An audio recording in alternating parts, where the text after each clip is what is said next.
Welcome to It's Science with BishopBJJ.com. Today we're looking at Marcelo Garcia. We're going to take a look at him starting out here earlier in his career.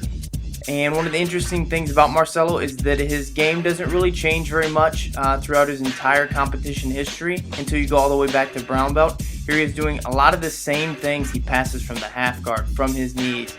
Very, very heavy, as you can see in some of the statistics that we've gathered below.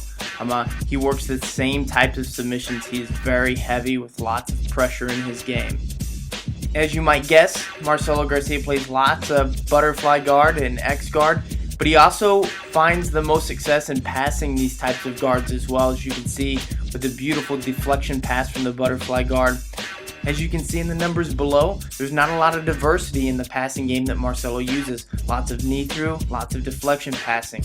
Another thing that's really common is that he will pull guard and sit up for the takedown.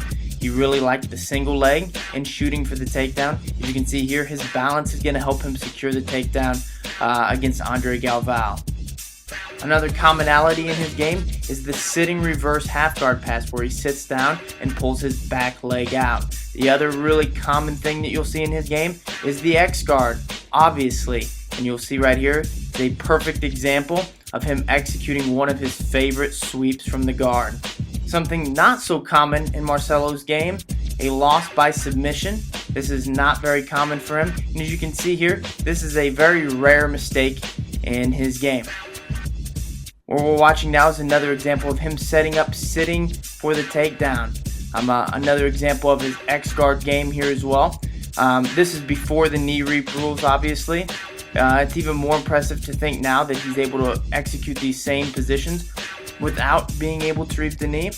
And something that many of his opponents are familiar with, him taking the back from these same types of positions, which you see him do a little bit more commonly in no-gi, but you'll notice that some of his top submissions are chokes from the back. He sets it up from the turtle, from side control, from passing the guard. He's extremely dangerous when he's on your back, as you can see.